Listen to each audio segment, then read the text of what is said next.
আপনারা শুনছেন জেহেন horror presence. ভয় শুরু হোক এখনই। যেখানে বাস্তব আর কল্পনার ফারাক হারিয়ে যায়, গল্প নয়, বাস্তব অভিজ্ঞতা। আজ শুনুন এক সত্যি ঘটনা অবলম্বনে তৈরি এক ভৌতিক অধ্যায়, যা আপনার পুরো কল্পনার জগৎকেই পাল্টে দেবে। তাহলে আজকে শুরু করা যাক আমাদের এই ভূতের গল্প। গল্পের নাম শেষ ট্রেন।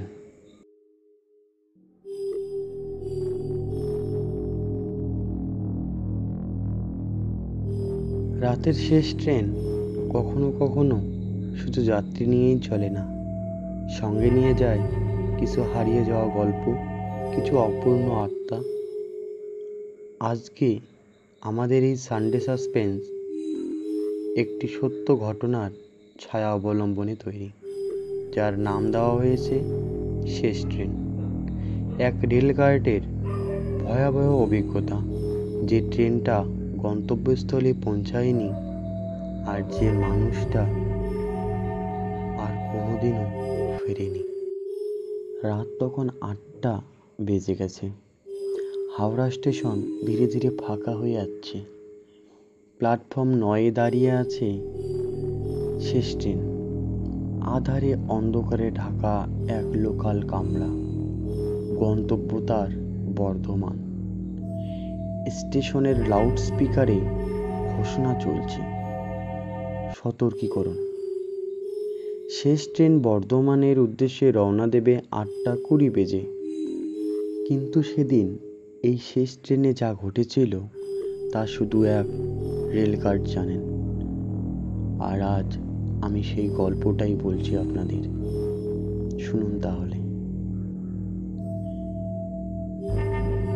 রণদীপ ঘোষ একজন 35 বছরের রেলগার্ড। তার 10 বছরের অভিজ্ঞতা রয়েছে। সেই রাতেও রণদীপ ডিউটি করছিল। সবকিছুই ছিল স্বাভাবিক। রণদীপ যাচাই করছিল সব দরজা বন্ধ, আলো ঠিকঠাক আছে কিনা। কিন্তু প্ল্যাটফর্মে অদ্ভুত এক ঠান্ডা লাগছিল। মনে হচ্ছিল কেউ যেন পেছন থেকে দেখছে তাকে। হঠাৎ করেই 3 নম্বর কামরার দিকে তাকিয়ে সে দেখে এক মহিলা বসে আছেন জানলার পাশে। তার লাল টকটকে শাড়ি, সাদা মুখ। আর অবাক করা ব্যাপার হলো যে সেই কামরাটা একদম ফাঁকা থাকার কথা। রণদীপ দরজা খুলে ভিতরে ঢুকলো। ম্যাডাম, এটা ফাঁকা কামরা, আপনি অন্য কামরায় যান। মহিলা মুখ তুললেন না, চুপচাপ জানালার দিকে তাকিয়ে। তার শরীর ঠান্ডা, নিঃশ্বাস নেই। রণদীপ একটু ভয় পেয়ে গেল। সামনে গিয়ে আবার ডাকলো, ম্যাডাম, ম্যাডাম, শুনছেন? এবার মহিলা ধীরে ধীরে মুখ ঘুরিয়ে তাকালো, আর তার চোখ একদম ফাঁকা, কালো গর্ত। দেখেই যেন রণদীপের গা হিম হিম করে উঠল। আতঙ্কে রণদীপ পিছিয়ে আসে। হঠাৎ ওই ট্রেন নিজে নিজেই ছেড়ে দেয়। কেউ কিছু বোঝার আগেই ট্রেন ছুটতে শুরু করে। চালক নেই, কন্ট্রোল রুমে কেউ ট্রেন ছাড়েনি।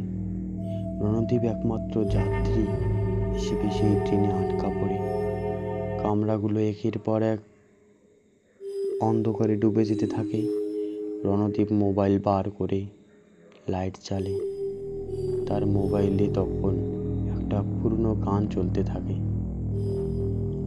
আবার আসবো ফিরে কোনো এক ধূসর ভোরে। ট্রেনটা থামে না, চলতেই থাকে। কামরার একটিতে সে দেখে এক দম্পতি ঝগড়া করছে, আরেকটিতে এক বৃদ্ধা খুঁজছে তার ছেলেকে। কিন্তু তারা সবাই মৃত। তারা সবাই একদিন এই ট্রেনেই সে যাত্রা করেছিল। হাওড়া বারুইপুর লাইনের সার্ভে রিপোর্টে এই কামরাগুলোতে অনেক রহস্যময় মৃত্যু ঘটেছিল সেই সময়। কেউ আত্মহত্যা করেছিল, কেউ খুন, কেউ নিখোঁজ। হঠাৎ করেই ট্রেনটি থেমে যায় কোনো এক অজানা স্টেশনে। নাম নেই, আলো নেই। রণদীপ দরজা দিয়ে বাইরে নামতেই দেখে সবাই দাঁড়িয়ে আছে। সেই মহিলা, সেই বৃদ্ধা, সেই দম্পতি। তারা একসাথে বলে ওঠে, আমাদের সাথে চলুন, আপনিও তো আমাদের মধ্যেই একজন।